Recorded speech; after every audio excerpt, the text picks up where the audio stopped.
Pemirsa, seorang nenek warga desa Sangkan Gunung yang sempat dikabarkan hilang saat mencari kayu bakar di ladang akhirnya ditemukan dalam keadaan selamat tanggal 29 Januari 2026.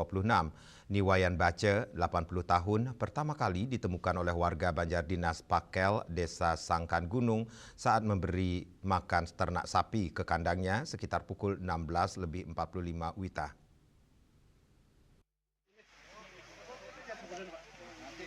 Penyisiran mulai dilaksanakan pada pukul 10.45 WITA hingga 3 kali sorti yang melibatkan lebih dari 60 orang dari tim SAR gabungan bersama keluarga korban dan masyarakat setempat. Sorti pertama penyapuan ke arah utara dan selatan dari titik perkiraan hilang sejauh 2 km. Pencarian dilanjutkan kembali pada pukul 14.00 WITA dengan membagi menjadi 3 SRU, di mana fokusnya di jurang Tukat Alas Alem sampai Desa Tangkup sejauh 1,5 km. Kemudian dari Tukat Alas Alem ke arah selatan dan barat sejauh 1 km. Sorti terakhir dilakukan ke arah barat dari posisi korban terlibat terakhir oleh warga sejauh 1 km. Pada pukul 16.45 WITA diterima informasi bahwa Niwayan Baca ditemukan warga terduduk di jalur setapak ke arah selatan 1 km dari titik terakhir keberadaannya. Kondisinya stabil namun terdapat luka di dahi karena terkena goresan ranting. Ketika ditanya, ia masih bisa memberikan keterangan dengan jelas.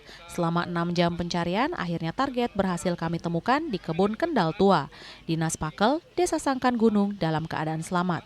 Putu Handika Bayangkara selaku Koordinator Lapangan Pos Pencarian dan Pertolongan Karangasem. Kami dari tim SAR gabungan pada pukul 10.45 WITA, tim SAR gabungan melaksanakan pencarian dari titik kemarin dilihat target terakhir menuju ke arah selatan kurang lebih. Selanjutnya ia dibawa ke Puskesmas Sidemen dengan menggunakan mobil patroli Polsek Sidemen untuk pemeriksaan kesehatan lebih lanjut. Diungkapkan bahwa selama berlangsungnya operasi SAR sempat ditemui kendala sisanya sinyal HP ataupun radio komunikasi. Di samping itu tim SAR harus melalui sempadan sungai yang terjal. Upaya pencarian yang dilakukan dari pagi hingga sore hari ini melibatkan unsur SAR dari Pos Pencarian dan Pertolongan Karangasem, Ditsamapta Polda Bali, Koramil Sidemen, Polsek Sidemen, Babinsa Banjardinas Pakel, Babin Kamtipnas Banjardinas Pakel, BPBD Kabupaten Karangasem, Linmas Desa Sangkan Gunung, Orari Karangasem, Kepala Desa Banjar Sangkan Gunung, Kadus Desa Banjar Pakel, keluarga korban dan masyarakat setempat.